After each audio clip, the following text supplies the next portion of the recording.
Good सभी को। और आज हम लोग स्टार्ट करने वाले हैं चैप्टर इलेक्ट्रोस्टैटिक्स। यह आपका एनसीईआरटी का चैप्टर 1 है। ऐसा देखा जाए यूनिट यूनिट 1 के यूनिट 1 है। ये आपका यूनिट 1 है इलेक्ट्रोस्टैटिक्स। इसके अंतर्गत दो चैप्टर आते हैं। एक चैप्टर 1 आपका हो जाएगा क्या, चैप्टर 1 आ जाएगा इलेक्ट्रिक चार्ज एंड फील्ड्स। इसके अंतर्गत चैप्टर 1 ही आ जाएगा। और जो आपका चैप्टर 2 होगा वो आपका हो जाएगा potential electric potential and capacitance. Electric potential and capacitance हो जाता है। इसे हम लोग इलेक्ट्रोस्टैटिक 1 भी कहते हैं। जो चैप्टर 1 है इसको इलेक्ट्रोस्टैटिक्स 1 भी कहते हैं और इसे हम लोग इलेक्ट्रोस्टैटिक 2 कहते हैं। दोनों आपके इलेक्ट्रोस्टैटिक से ही पार्ट है, लेकिन दोनों में हमें अलग अलग टॉपिक पढ़ना होता है। चैप्टर 1 में चार्ज और फील्ड के बारे में पढ़ते हैं, जबकि आपका चैप्टर 2 में पोटेंशियल और कैपेसिटेंस के बारे में पढ़ते हैं। फिलहाल अगर हम बात करेंगे इलेक्ट्रोस्टैटिक है क्या, बात करें इलेक्ट्रोस्टैटिक भी है क्या, ये आपका फिजिक्स का ब्रांच है। फिजिक्स का ऐसा ब्रांच है जिसमें हम लोग एट रेस्ट चार्ज की प्रॉपर्टी पढ़ते हैं। यानी कि इसमें क्या पढ़ने वाले हैं, study about properties study about properties related to static charge. यानी कि इलेक्ट्रोस्टैटिक में स्टैटिक चार्ज से रिलेटेड जितने प्रॉपर्टीज होते हैं सब प्रॉपर्टीज को हम लोग देखने वाले हैं।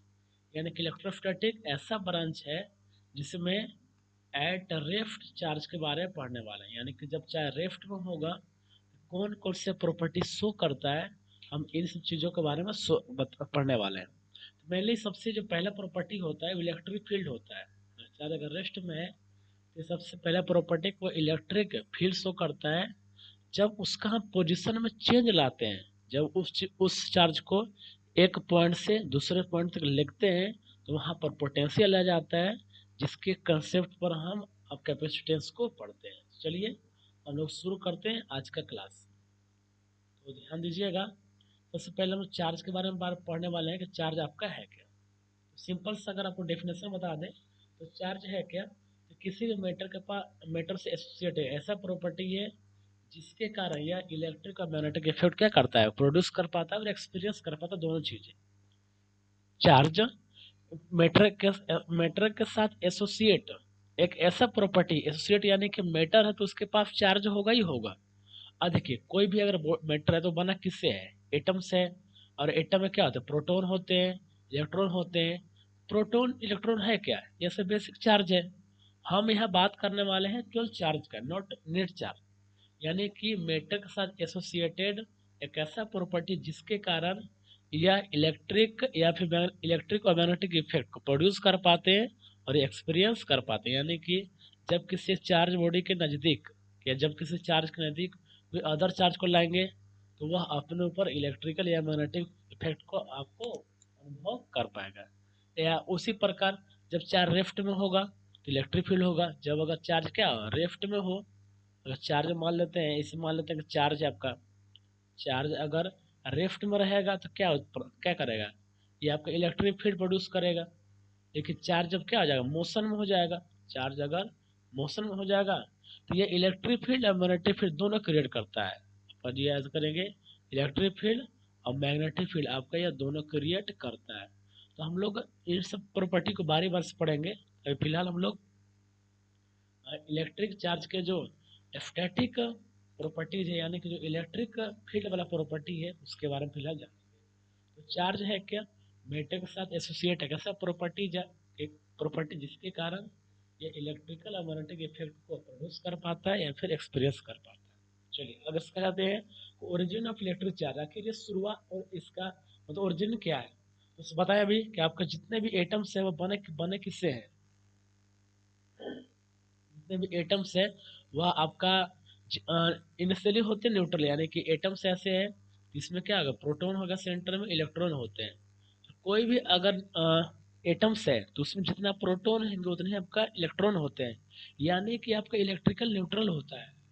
जो आपका एटम्स होता है वो इलेक्ट्रॉनिक न्यूट्रल्स होता है। कहने का मतलब कि जितना इलेक्ट्रॉन्स की संख्या होगा उतना प्रोटॉन्स का होगा।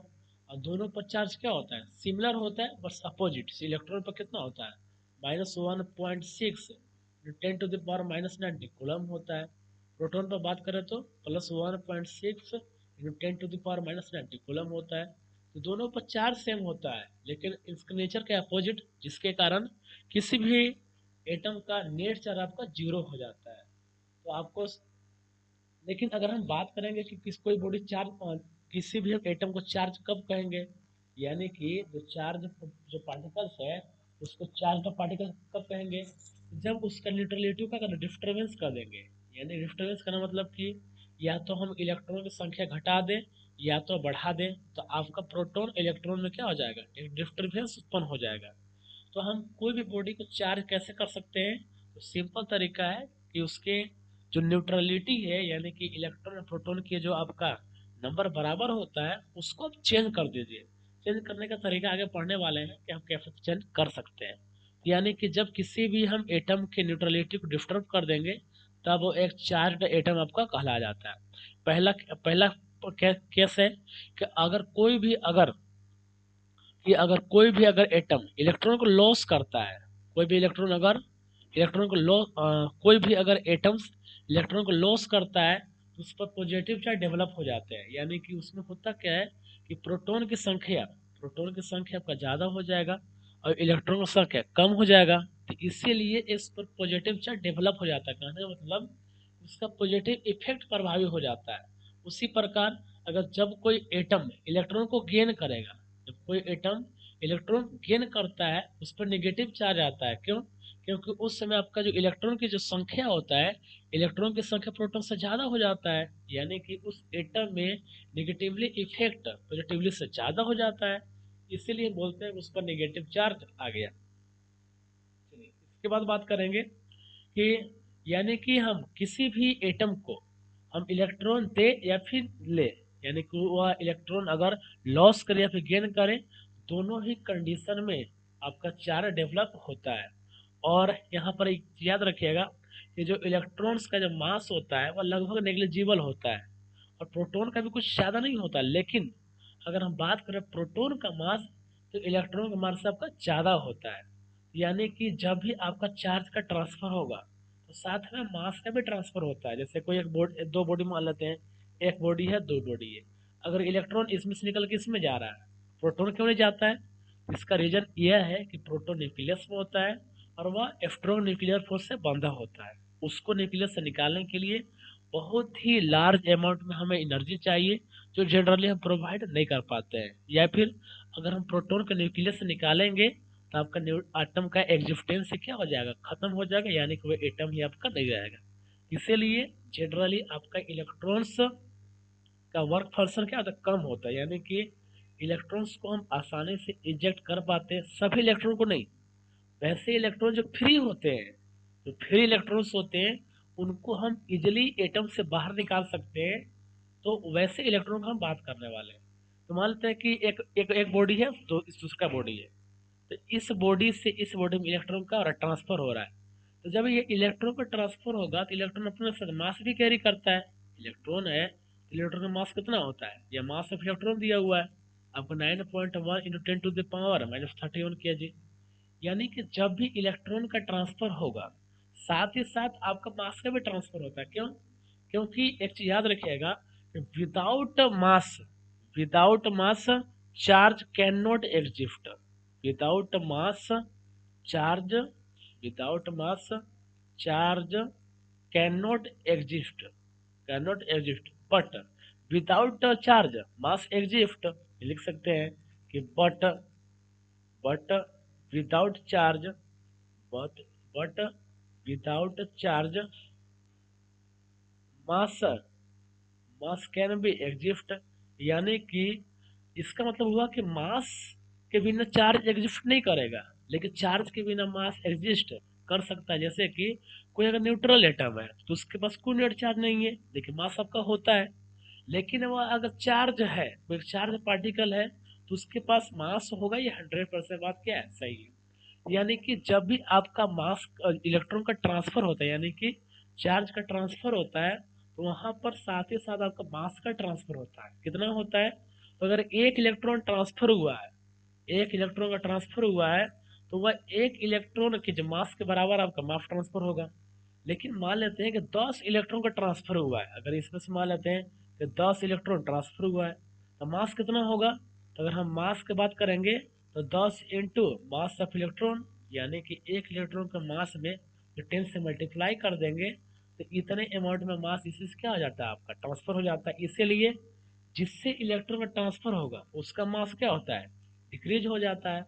और जिसमें इलेक्ट्रॉन का ट्रांसफर होता है उससे मास आपका इंक्रीज हो जाता है।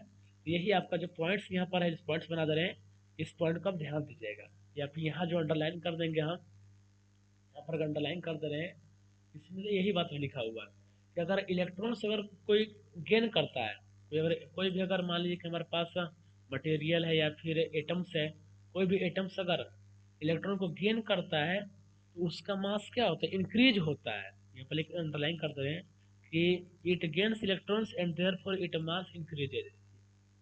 अगर कोई भी अगर एटम्स इलेक्ट्रॉन को अगर गेन करता है तो उसका मास इंक्रीज हो जाएगा। लेकिन अगर कोई भी एटम इलेक्ट्रॉन को लूज करता है, यानी कि इलेक्ट्रॉन का लॉस करता है, तो उसका मास क्या होता है? डिक्रीज हो जाता है। कितना मास इंक्रीज डिक्रीज होगा इसको बता दिए, n into mass of electron. यानी कि अगर एक इलेक्ट्रॉन का ट्रांसफर हुआ है, अगर एक इलेक्ट्रॉन ट्रांसफर हुआ है तो एक इलेक्ट्रॉन के मास के बराबर मास ट्रांसफर होगा। लेकिन अगर 10 इलेक्ट्रॉन हुआ है तो 10 इलेक्ट्रॉन का मास के बराबर आपको मास का ट्रांसफर होने वाला है। यहाँ पर आपको यहाँ तीन टाइप के जो मटेरियल होते हैं, जो तीन टाइप के चार्ज पार्टिकल्स होते हैं, उसको यहाँ सेव किया गया है फिर दोबारा। जैसे कि अगर देखिए कि अगर इलेक्ट्रॉन की संख्या प्रोटॉन से कम होगा, इलेक्ट्रॉन की संख्या अगर प्रोटॉन से कम है, यानी कि ये पॉजिटिव चार्ज पर है, यानी कि पॉजिटिव प्रभाव ज़्यादा है, तो यहाँ पर जो मास होगा, यहाँ पर जो चार्ज होने के बाद जो मास है वो ओरिजिनल मास से क्या कम हो जाएगा। यानी कि ये एम क्या है? तो एम आपका हो जाएगा ओरिजिनल मास, एम आपका हो जाएगा ओरिजिनल मास, और ये हो जाएगा mass of mass of charged particle, mass of charged particle. या फिर क्या कर सकते हैं बॉडी, यानी कि पहले मास अगर एम था और ये अगर कुछ इलेक्ट्रॉन को लॉस कर दिया, यानी कि ये पॉजिटिवली चार्ज पार्टिकल बन गया, इसका मास क्या हो जाएगा? डिक्रीज हो जाएगा। इसी प्रकार कोई अगर एटम्स था, उसमें इलेक्ट्रॉन की संख्या क्या होगी? प्रोटॉन से ज़्यादा हो गई, यानी कि ये कुछ इलेक्ट्रॉन को गेन कर लिया है तो अपने साथ मास भी लाया होगा, यानी कि जो ओरिजिनल वाला मास है उससे मास का इंक्रीज हो जाता है। तो एम क्या है? तो एम आपका हो जाएगा ओरिजिनल मास हो जाता है, एम आपका ओरिजिनल मास हो जाएगा। और ये क्या हो जाएगा? Mass of mass of charged particle, mass of charge particle बोलिए या फिर आप बॉडी बोलिए, दोनों बात क्या सेम है। कैसा चार्ज होगा? तो यह निगेटिव निगेटिव हो गए, पॉजिटिव हो गए, यानी कि कोई भी बॉडी अगर पॉजिटिवली चार्ज होता है तो उसका मास डिक्रीज होगा। लेकिन कोई बॉडी अगर निगेटिवली चार्ज होता है तो उसका मास इंक्रीज होगा। लेकिन कोई बॉडी अगर न्यूट्रल है, न्यूट्रल यानी कि जितना इलेक्ट्रॉन है उतना प्रोटॉन है, तो इसमें मास हमेशा क्या रहेगा? एक फिक्स रहेगा, यानी कि जितना ओरिजिनल मास है, जितना ओरिजिनल मास है उसी के बराबर आपको रहने वाला है, इसमें कोई भी चेंज आपको होता नहीं। यानी कि यहाँ से हम व्यक्ति जान चुके हैं कि जो चार्ज होते हैं वो दो टाइप के होते हैं, यानी किसी बॉडी पर जो चार्ज है वो दो टाइप से आपका डेवलप हो सकते हैं, या तो पॉजिटिव चार्ज आएगा या तो नेगेटिव चार्ज आएगा। तो अगर हम चार्ज का टाइप की बात करें, अगर हम चार्ज का टाइप की बात करेंगे तो ये दो टाइप का हो जाएगा। एक आपका हो जाएगा पॉजिटिव चार्ज और एक आपका क्या हो जाता है? Negative charge. किसी बॉडी पर जो चार्ज डेवलप होगा तो दो तरह हो सकते हैं, एक आपका होगा पॉजिटिव, एक आपका होगा नेगेटिव। इसका कुछ फंडामेंटल प्रॉपर्टीज है, बता दे रहे हैं अभी आपको। देखिए पॉजिटिव कब होगा बता दिए कि अगर कोई भी अगर एटम्स या फिर बॉडी इलेक्ट्रॉन को लॉस करेगा पॉजिटिव, गेन करेगा तो आपका नेगेटिव।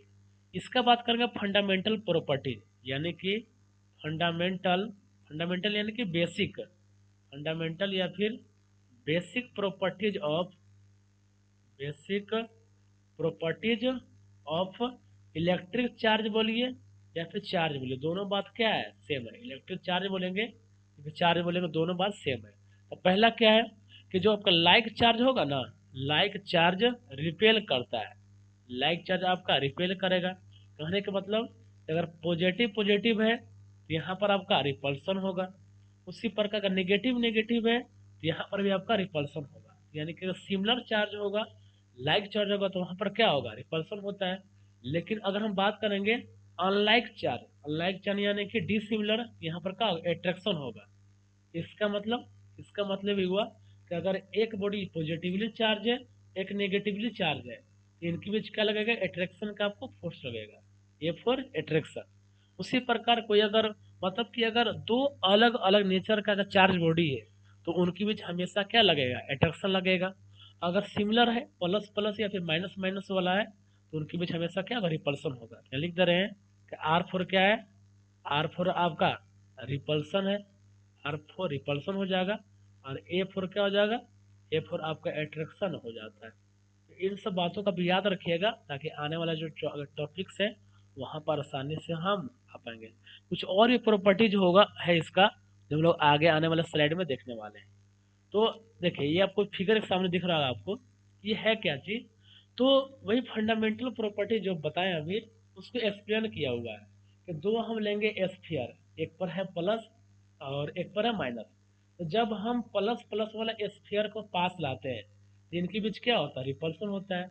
उसी प्रकार अगर माइनस माइनस वाला का स्फीयर को लाते हैं तो इनके बीच रिपल्सन होता है। लेकिन जैसे ही प्लस और माइनस वाले स्फीयर माइनस स्फीयर को पास पास लाते हैं तो इनके बीच आपका क्या होता है, अट्रैक्शन होता है, सॉरी इनके बीच आपका अट्रैक्शन होता है। ये है कि आर्गुमेंट क्या समझा दे रहे हैं कि दो टाइप के आपका क्या है, आपका स्फीयर है, इनको धागे से बांधकर लटका दिए हैं। जब दोनों पर पॉजिटिव चार्ज देते हैं तो रिपल्सन होता है, जब नेगेटिव देंगे तो रिपल्सन होगा। लेकिन जब एक पर पॉजिटिव देंगे और एक पर नेगेटिव देंगे तो इनके बीच क्या आता है, आपका अट्रैक्शन हो जाते हैं। सिंपल सा इस एक्सपेरिमेंट से आप देख सकते हैं। अगर हम बात करें कुछ चार्ज का मेजरमेंट, क्योंकि चार्ज आपका क्या है, चार्ज एक आपका फिजिकल क्वांटिटी है। चार्ज जो आपका है, चार्ज आपका एक फिजिकल क्वांटिटी है। तो फिजिकल क्वांटिटी है तो इसका क्या होगा, कोई ना कोई एक यूनिट होगा, कोई मेजरमेंट करने का क्या होगा, तरीका होगा। तो अब पहले सिंपल अगर सबसे पहले बात करें तो चार्ज को रिप्रेजेंट करते हैं क्या से, चार्ज को रिप्रेजेंट करते हैं हम लोग क्यू से। क्यू या तो लीजिए स्मॉल या तो कैपिटल, उससे कोई फर्क पड़ता है नहीं। क्या लिख देंगे, represented by Q, small capital की या फिर स्मॉल की कोई फर्क पड़ता है नहीं। अगर हम इसका लेंगे यूनिट तो यहाँ जो हम लोग बात करने वाले हैं, बात करेंगे एसआई यूनिट। तो एसआई यूनिट ऑफ चार्ज क्या होता है, तो कुलोम्ब होता है। एसआई यूनिट ऑफ चार्ज क्या हो जाएगा, कुलोम्ब हो जाएगा, जिससे हम लोग सी से दिखाते हैं। अगर हम इसका निकालना चाहे फार्मूला से तो हम आने वाले चैप्टर्स में पढ़ेंगे या फिर 10th क्लास में पढ़ेंगे कि rate of flow of electric charge is equal electric current. यानी करंट का जो फार्मूला होता है आई बराबर D Q by D T, rate of flow of charge is equal electric current. यहाँ से भी इसका निकाल सकते हैं एसआई यूनिट। तो इस फार्मूला से क्या हो जाएगा, इस फार्मूला से हो जाएगा एम्पियर सेकेंड, इस फार्मूला से हो जाएगा एम्पियर सेकेंड। लेकिन हम इस चैप्टर में कुलोम्ब से ही हमको काम चलाना है, यानी कि इस चैप्टर में चार्ज का यूनिट हम हर जगह कुलोम्ब ही लेने वाले हैं। अगर इसका हम अलग अलग फॉर्म में देखें कि अगर हम स्मॉल में लिखना चाहें चार्ज को तो माइक्रो में लिख सकते हैं, sorry milli coulomb, micro coulomb, nano coulomb, इसमें होता क्या है। तो अगर मिली कुलोम का बात करेंगे तो 10⁻³ कुलोम हो जाएगा। अगर माइक्रो कुलोम का बात करें तो 10⁻⁻6 कुलोम हो जाएगा। नैनो कुलोम का बात करें तो 10⁻⁹ कुलोम हो जाएगा। ये भी स्मॉल लिखने का, स्मॉल चार्ज को लिखने का तरीका आपको जैसे यहाँ क्या है, आपको साइन सामने लिखा हुआ है, आप इसको पढ़ सकते हैं। अगर बात करेंगे सीजीएस यूनिट का, तो सीजीएस का आपका दो होता है, एक एफ्टेट कुलम्ब होता है और एक का ईएसयू होता है। इसका मतलब होता है कि इलेक्ट्रोस्टैटिक यूनिट, इसका मतलब होता है इलेक्ट्रोस्टैटिक यूनिट या फिर एफ्टेट कुलम्ब। अगर हम इलेक्ट्रोमैग्नेटिक यूनिट बात करें, यानी कि चार्ज का अगर इलेक्ट्रोमैग्नेटिक यूनिट बात करें तो एक होता है एब कुलम्ब, एक होता है आपका एब कुलम्ब। तो यहाँ पर एक रिलेशन दिया हुआ है कि एक कुलम्ब जो है, एक कुलम्ब 3 × 10⁹ एफ्टेट कुलम्ब या फिर 1/10 एफ कुलम्ब के क्या होता है, बराबर होता है चीज को आप ध्यान में रखिएगा, कभी कभी आपको ऑब्जेक्टिव से पूछ दिया जाता है। यानी कि एसआई होता है कूलम, इसको हम करंट के फार्मूला से एम्पियर इंटू सेकेंड में लिख सकते हैं। इसका सीजीएस क्या होगा, रिफ्लेक्टेड कूलम या फिर ईएसयू जनरली यूज करते हैं। इलेक्ट्रोमैग्नेटिक यूनिट क्या होगा चार्ज का, तो एब कूलम होगा। एक रिलेशन है, रिलेशन क्या है कि एक कूलम बराबर 3 × 10⁻⁹ एफ्टेट कूलम या फिर 1/10 एब कूलम का आपका बराबर होता है।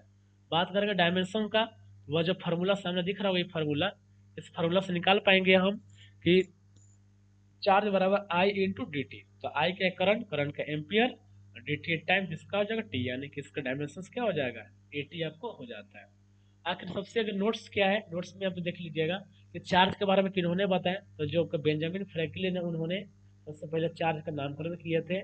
बस एक आपका पॉजिटिव होता है, नेगेटिव होता है। कैसे किए थे, तो अलग अलग टाइप के बॉडी लिए और उनको हमेशा एक दूसरे से टच करा कर देख रहे थे।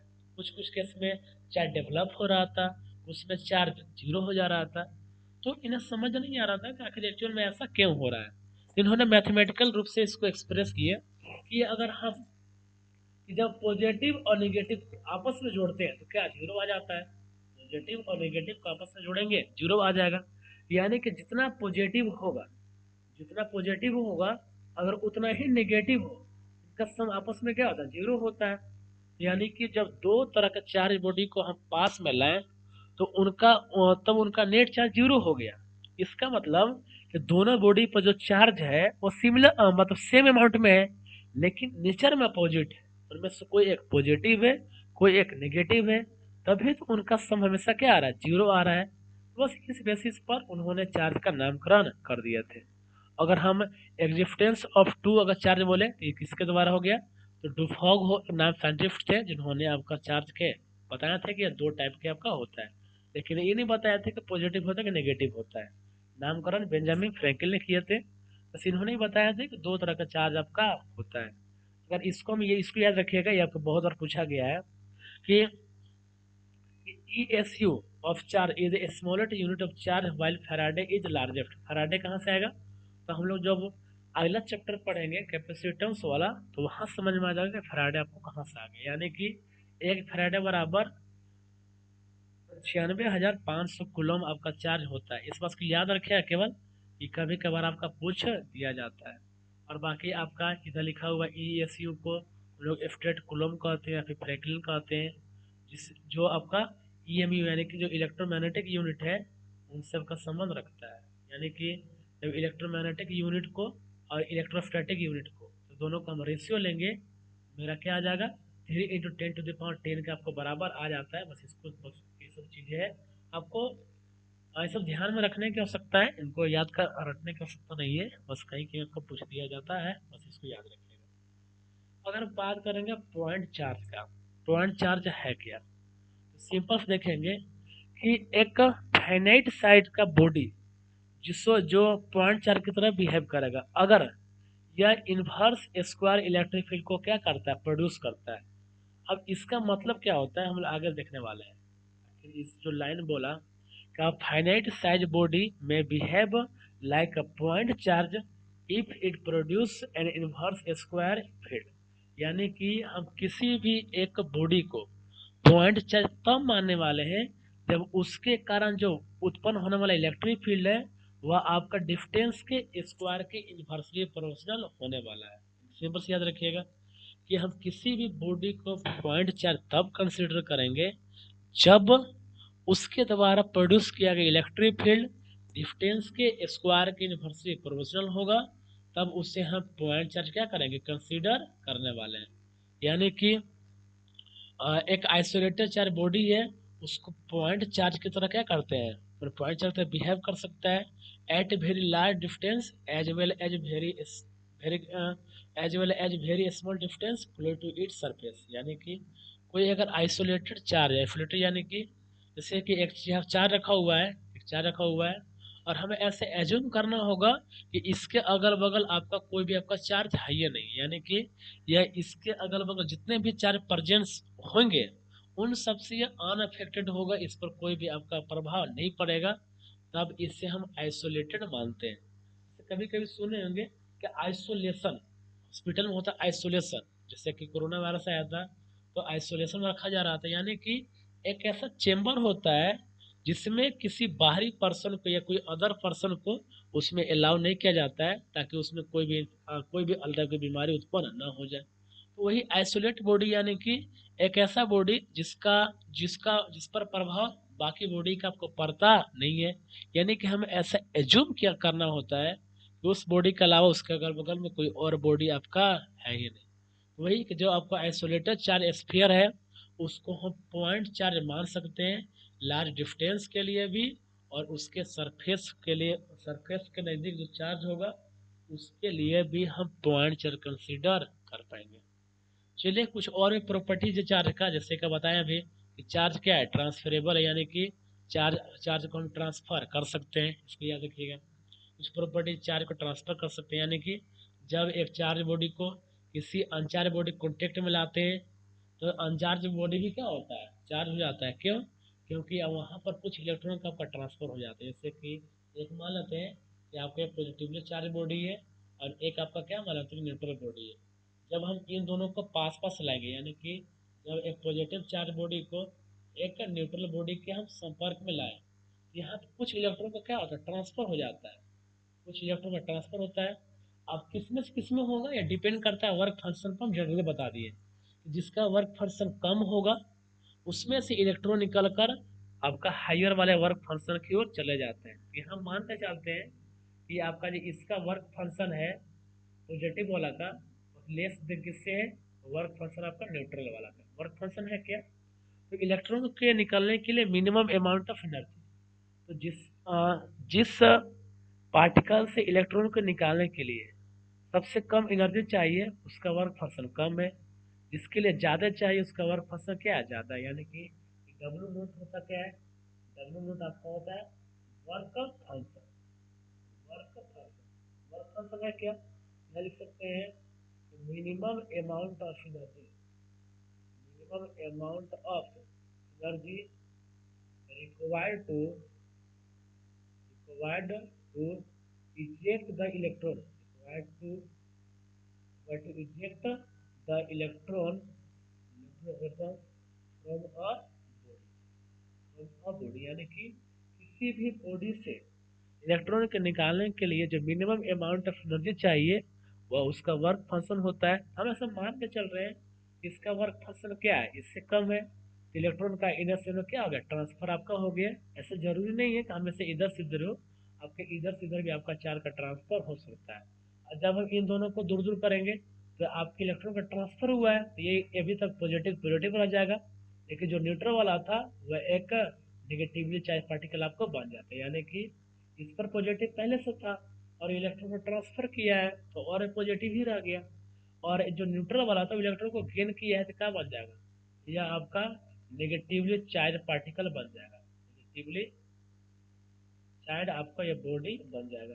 इस लाइन का मतलब यही था कि चार्ज आपका ट्रांसफरेबल है, यानी कि जब एक चार्ज बॉडी को एक अनचार्ज बॉडी के संपर्क में लाते हैं तो वहाँ पर कुछ चार्ज का क्या होता है, ट्रांसफर हो जाता है, जिसके कारण अनचार्ज बॉडी भी आपका चार्ज हो जाता है। चलिए हम लोग आगे देखने वाले हैं कि बताइए दिए आपको कि चार्ज हमेशा अपने साथ मास को एसोसिएट करता है, यानी कि charge can not exist without mass, without mass can exist without charge, बता चुके हैं। चार्ज के बिना मास आपका एग्जिस्ट नहीं होता है, लेकिन मास चार्ज के बिना एग्जिस्ट आपको कर सकता है। जैसे कि न्यूट्रल बॉडी है उसके नेट चार्ज जीरो है फिर भी वो एग्जिस्ट करता है, लेकिन कोई अगर चार्ज बॉडी है तो उसका मास ना हो ऐसा कोई पॉसिबल है ही नहीं। अब क्या आता है चार्ज इज कंजर्व, इसका मतलब क्या होता है कि कोई भी माला पर सब्सटेंस, जैसे कि यहाँ एग्जांपल समझते हैं कि अब रेडियो एक्टिव डीके है क्या, यानी कि जब किसी रेडियो एक्टिव एलिमेंट को जलाते हैं तो उसका एनर्जी क्या होता है, कम होते जाता है, यानी उसका जो न्यूक्लियस है वो ब्रेक होते जाता है। इस प्रोसेस को बोलते हैं रेडियो एक्टिव डीके बोलते हैं। यानी कि हम यूरेनियम लिए कौन, तो जिसके पास 92 इलेक्ट्रॉन होते हैं वो यूरेनियम लिए। जब यह आपका विस्फोट होना शुरू होता है, यानी जब इसका न्यूक्लियस टूटना शुरू हो जाता है तो वो थोरियम में कन्वर्ट होता है और कुछ वहाँ पर अल्फा पार्टिकल निकलते हैं 2 इलेक्ट्रॉन के साथ। यानी कि जब यूरेनियम 92 अगर यह ब्रेक होगा, जब न्यूक्लियस ब्रेक ना शुरू हो जाएगा आपको क्या मिल जाएगा, थोरियम बन जाएगा, कौन वाला, 90 वाला। और साथ में आपका कुछ अल्फा पार्टिकल निकलते हैं +2 इलेक्ट्रॉन चार्ज के साथ, और कुछ आपका क्या होता है, कुछ आपका +2 अल्फा इलेक्ट्रॉन निकलते हैं। यानी कि अगर आप जोड़े देखिए, ये आपका 2 इलेक्ट्रॉन यहाँ से हुआ और 92 इलेक्ट्रॉन यहाँ पर हुआ, तो ओवरऑल आपको क्या होगा, 92 मिल ही गया। यानी कि यूरेनियम के पास पहले 92 इलेक्ट्रॉन होता, लेकिन जैसे ही रेडियो एक्टिव डीके शुरू हुआ, यानी कि उसका न्यूक्लियस ब्रेक होना शुरू हुआ, तो यह आपका थोरियम में कन्वर्ट हुआ, जिसके पास 90 इलेक्ट्रॉन होते हैं, और 2 और अल्फा पार्टिकल निकला विथ 2 इलेक्ट्रॉन चार्ज के साथ, यानी कि 2 अल्फा पार्टिकल आपको निकल गए। यहाँ पर इसको समझ सकते हैं यहाँ पर कि जब यूरेनियम 92 अगर ब्रेक होगा तो थोरियम और हीलियम में कन्वर्ट होता है, यानी कि इसके पास पहले कितने थे, 92 इलेक्ट्रॉन थे, और रिएक्शन के बाद में 92 ही है, यानी कि 90 हो गया थोरियम के पास और 2 हो गए हीलियम के पास। यानी कि जितना पहले था उतना ही अभी भी क्या इलेक्ट्रॉन्स है, तो इसी को बोलते हैं कंजर्व, इसी को बोलते हैं कंजर्व। यानी कि आपका डीके के पहले और डीके के बाद का जो इलेक्ट्रॉन्स है, टोटल चार्ज है, वो हमेशा क्या रहा, फिक्स रहा है। इसी को बोलते हैं कंजर्वेशन ऑफ चार्ज। यानी कि कोई भी आपका प्रोसेस हो रहा है, चाहे वो न्यूक्लियर प्रोसेस या कोई प्रोसेस हो, जितना इलेक्ट्रॉन्स पहले था उतना ही अगर अभी भी है, यानी कि रिएक्शन होने के बाद भी अगर उतना ही इलेक्ट्रॉन्स है, लेकिन किसी और फॉर्म में हो, उससे फर्क नहीं पड़ता है, तो हम बोलते हैं कि वहाँ पर चार्ज क्या है, कंजर्व है। अगर हम आते हैं अगला प्रॉपर्टी पर, इनवेरियंस ऑफ चार्ज, इसमें है क्या, तो सिंपल आप केवल एक याद रखिएगा कि जो चार्ज है वह बॉडी के वेलोसिटी से क्या होता है, इंडिपेंडेंट आपका होता है। यानी कि बॉडी अगर रेस्ट में है तभी चार्ज पर चार्ज उतना ही होगा, जब वो मोशन में होगा तभी चार्ज आपका उतना ही होगा। सिंपल आप याद रखिएगा कि आपका जो चार्ज होता है वो वेलोसिटी से आपका इंडिपेंडेंट होता है, लेकिन जो मास है, मास इंडिपेंडेंट नहीं होता है, मास बदलता है। जैसे कि फार्मूला होता है एक, एम बराबर एम नोट बटा अंडर रूट 1 - v² / c²। यह देख लीजिए, इसमें कहीं भी आपको चार्ज नहीं है, यानी कि मास, जिससे देखिए वेलोसिटी चेंज होगा। एम नोट है क्या, तो एम नोट बोलते हैं rest mass of body, rest mass of body. M क्या है, तो भी वेलोसिटी पर बॉडी मास है, भी क्या है, तो भी आपका हो जाएगा velocity of, velocity of body हो जाएगा। सी पता ही है आपको, सी क्या होता है, सी आपका होता है स्पीड ऑफ, स्पीड बोलिए फिर वेलोसिटी बोलिए, कोई फर्क नहीं पड़ता है, वेलोसिटी ऑफ लाइट। और एम क्या है, एम आपका है मास ऑफ ऑब्जेक्ट एट भी वेलोसिटी, इसको लिख देते हैं कि मास ऑफ ऑब्जेक्ट या फिर पार्टिकल एट भी वेलोसिटी। यानी कि जब कोई ऑब्जेक्ट भी वेलोसिटी से मूव कर रहा है, रेस्ट मास एम नोट है, तो उसका मास कितना होता है, इतना आपको हो जाता है।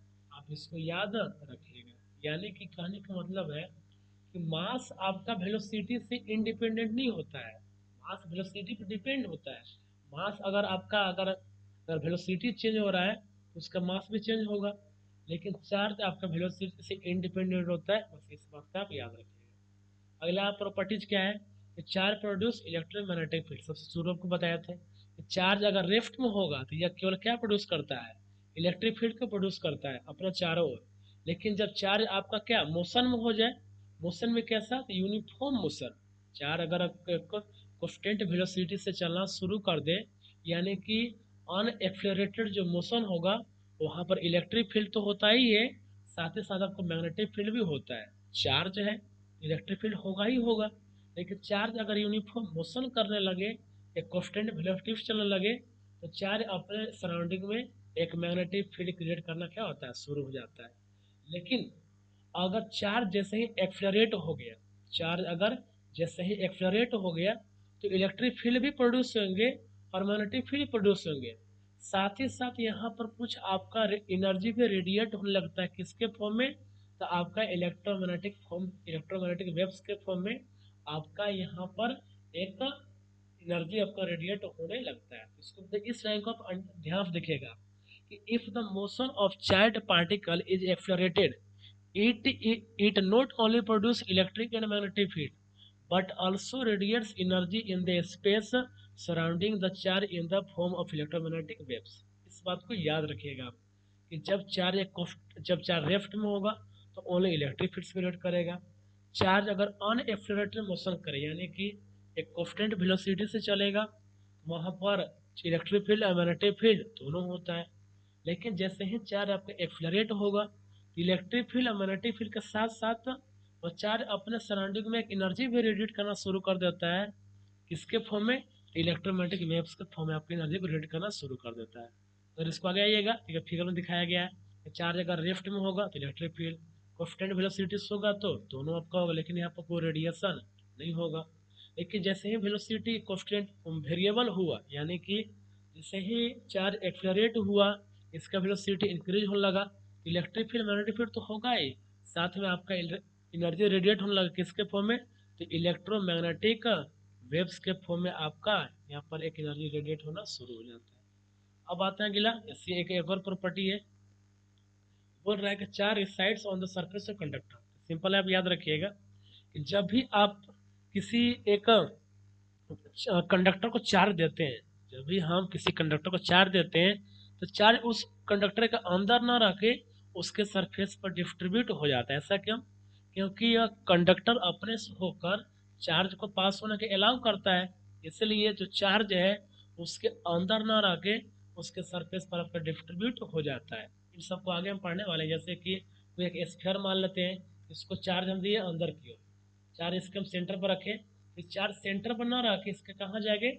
इसके सरफेस पर आपका डिस्ट्रीब्यूट हो जाते हैं।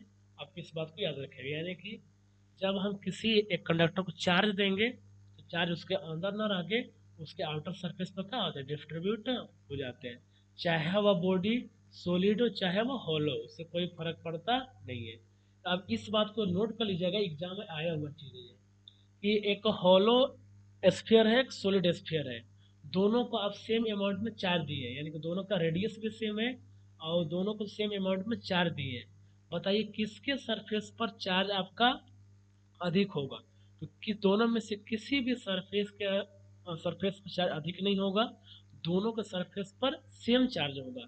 यानी कि हॉलो हो या फिर सॉलिड हो, रेडियस सेम होना चाहिए, यानी कि उसका जो आकार है वो सेम होना चाहिए, और दोनों को सरफेस पर क्या होगा? आपका सेम अमाउंट में चार्ज, इक्वल चार्ज होता है। और इस बात को भी अंडरलाइन कर लीजिए कि ये इसकी एग्जांपल क्या? सोप बबल, कि जब हम सोप बबल को अगर हम नेगेटिव चार्ज देते हैं, कौन सा चार्ज?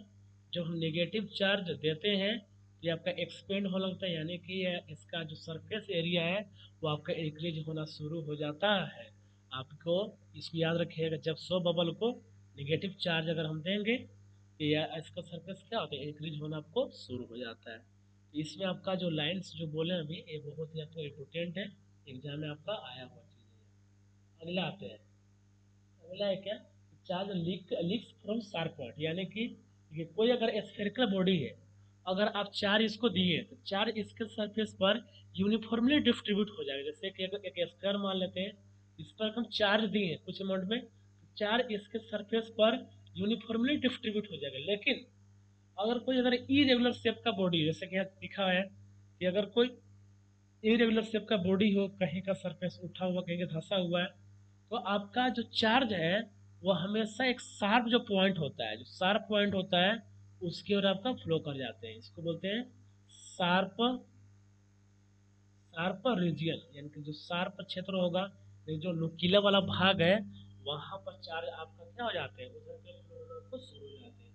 ये भी प्रॉपर्टी के काम के है, यानी कि चार्ज अगर हम किसी अगर देखें एक रेगुलर शेप को चार्ज दिए हैं, यानी कोई एक स्फीयर को चार्ज देंगे देंगे तो उसके सरफेस पे यूनिफॉर्मली डिस्ट्रीब्यूट हो जाएगा। लेकिन अगर इरेगुलर बॉडी को अगर चार्ज दिए, अगर इरेगुलर बॉडी के सरफेस पर चार्ज रखे हैं, तो चार्ज आपका यूनिफॉर्मली डिस्ट्रीब्यूट नहीं होता है। यह बोल रहा है कि charge density not uniform, charge distribution होगा लेकिन यूनिफॉर्म नहीं होगा, उसकी डेंसिटी सेम नहीं होगा। मैक्सिमम कहाँ होगा? तो जहाँ रेडियस ऑफ कर्वेचर क्या होगा? मिनिमम होगा। जहाँ जहाँ रेडियस ऑफ कर्वेचर यानी कि जहाँ पर कर्व वाला पार्ट कम होगा, जहाँ पर नुकीला भाग है, वहाँ पर चार्ज आपका सबसे ज़्यादा आपका रिसाइड्स हुए रहते हैं।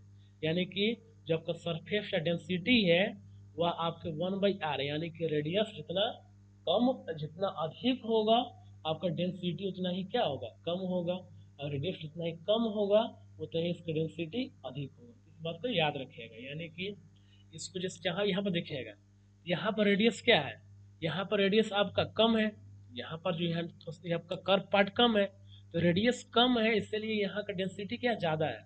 और रेडियस अगर ज़्यादा हो जाएगा, इसकी यहाँ पर है, यहाँ का रेडियस आपका ज़्यादा हो जाएगा, यानी कि यहाँ पर आपका डेंसिटी चार्ज का हो जाएगा, कम हो जाएगा। तो आप this is why charge leaks from sharp point, यानी कि अगर हम कोई एक ऐसे बॉडी को चार्ज दिए हैं जो इरेगुलर शेप का है, तो चार्ज जब भी लीक होगा तो जो शार्प पॉइंट होगा, यानी कि जो नुकीला वाला पार्ट होता है, चार्ज हमेशा वहाँ से आपका ट्रांसफर होता है, तो उधर की ओर लीक करना शुरू कर देगा। कुछ और प्रॉपर्टी है, या बहुत ही important property, quantisation of charge. ये है क्या, आपका इसको याद रखिएगा कि किसी भी बॉडी पर जो चार्ज होगा वह एलिमेंट्री चार्ज यानी कि जो स्मॉलेस्ट चार्ज है उसके इंटीजर मल्टीपल आपका होता है।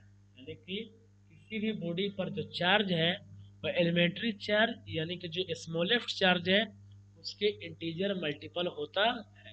इसके यहाँ इसको पढ़ लीजिए थोड़ा सा।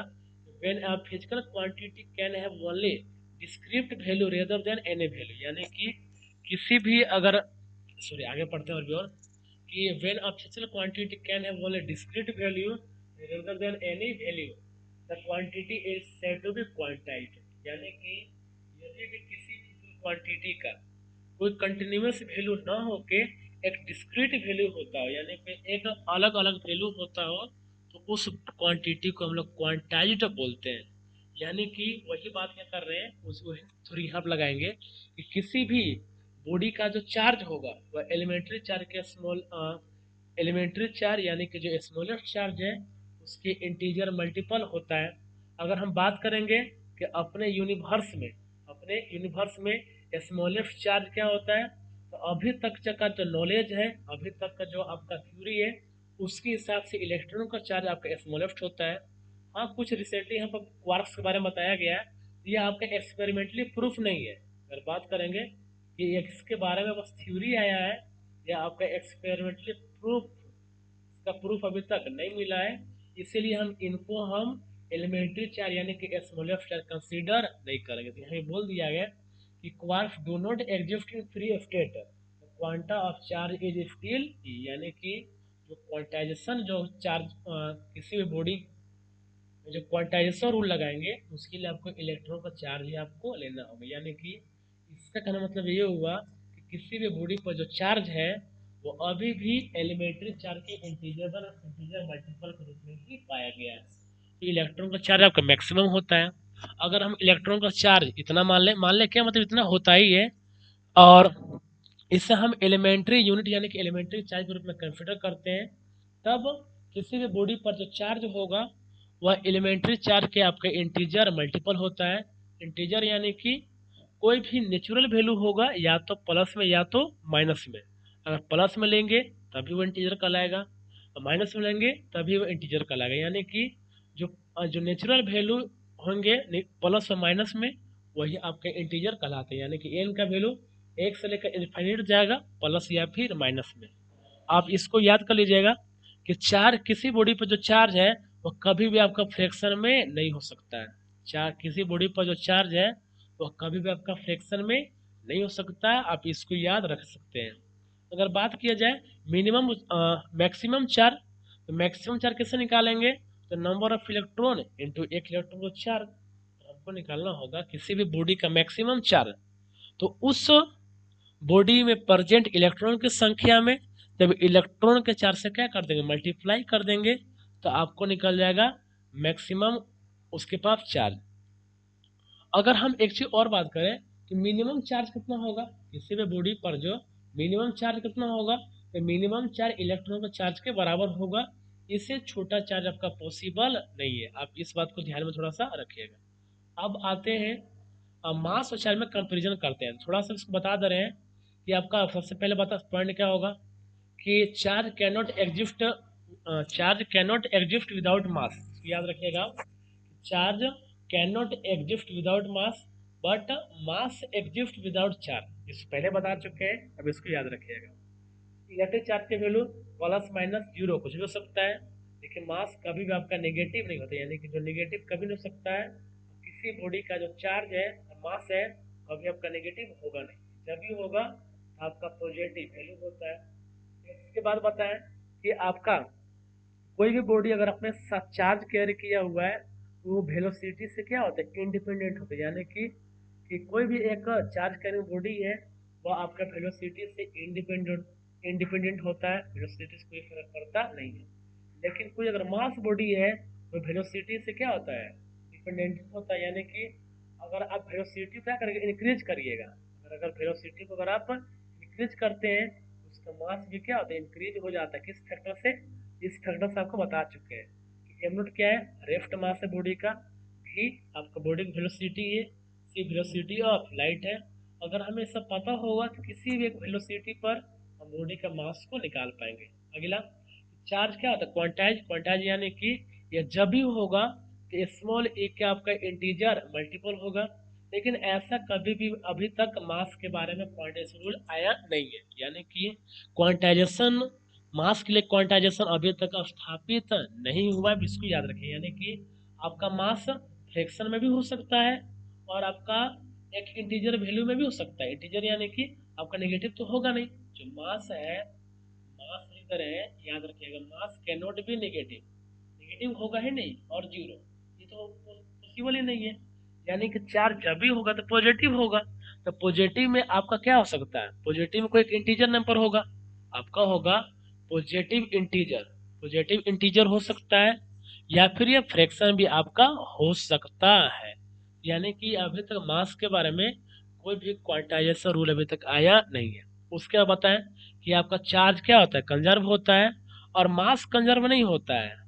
मास आपका कंजर्व नहीं होता, आपका इलेक्ट्रिक चार्ज कंजर्व बता दिया था अभी कि यूरेनियम आपका 92 इलेक्ट्रॉन था, और जब वह रिएक्ट किया, जैसे कि लिख दो दोबारा से, जैसे कि यूरेनियम क्या था 92 वाला था, जब यह इसका ब्रेक्स किया यानी कि इसका न्यूक्लियस ब्रेक हुआ तो बना थोरियम। थोरियम का 90 पर इलेक्ट्रॉन हो गया, और बना हीलियम, इसके पास 2 इलेक्ट्रॉन आ गया। यानी कि पहले भी 92 था और अभी भी 92 है। लेकिन मास में ऐसा नहीं है, मास कंजर्व नहीं होता है, इसको हम एनर्जी में कन्वर्ट कर सकते हैं। यानी कि जो मास है, मास को हम एनर्जी में कन्वर्ट कर सकते हैं, और सिमिलरली हम एनर्जी को भी मास में कन्वर्ट कर सकते हैं। इसको प्रूफ भी किए थे तो आइंस्टीन ने, हम लोग पढ़ेंगे शायद 11th में पढ़ेंगे कि मास एनर्जी रिलेशन, या फिर आइंस्टीन मास थ्योरम, ऐसा करके आप थ्योरी पढ़े होंगे एक, जिसमें आपको बताया गया हो कि मास को हम एनर्जी में कन्वर्ट कर सकते हैं। उसी प्रकार एनर्जी को भी हम लोग मास में कन्वर्ट कर सकते हैं। अगर बात करेंगे नेचर का चार्ज के बीच, तो चार्ज के बीच जो लगने वाला फोर्स है वह एट्रैक्टिव और रिपल्सिव दोनों हो सकता है। ये डिपेंड करेगा चार्ज के नेचर पर। अगर आपका लाइक चार्ज होगा रिपल्सन, अनलाइक होगा तो एट्रैक्शन। लेकिन अगर बात करेंगे मास के बीच लगने वाला फोर्स, कौन सा फोर्स, ग्रेविटेशनल फोर्स, ये आपका क्या होता है, ऑलवेज आपका पॉजिटिव होता है। किसी भी दो बॉडी के बीच कभी भी आपका नेगेटिव चार्ज हो, आपका रिपल्सन का फोर्स नहीं होता है। तो शायद यहाँ तक आप सबको किसी को प्रॉब्लम नहीं होगा। तो आज हम अपने क्लास को यहीं पर करते हैं स्टॉप। हम लोग कल से देखेंगे मेथड ऑफ चार्जिंग और कुलॉम्स लॉ, और कुछ हम लोग क्वेश्चंस के भी देखने वाले हैं। चलिए आज की क्लास को यहीं पर करते हैं समाप्त। मिलते हैं नेक्स्ट क्लास, तब तक के लिए थैंक्स, गुड नाइट।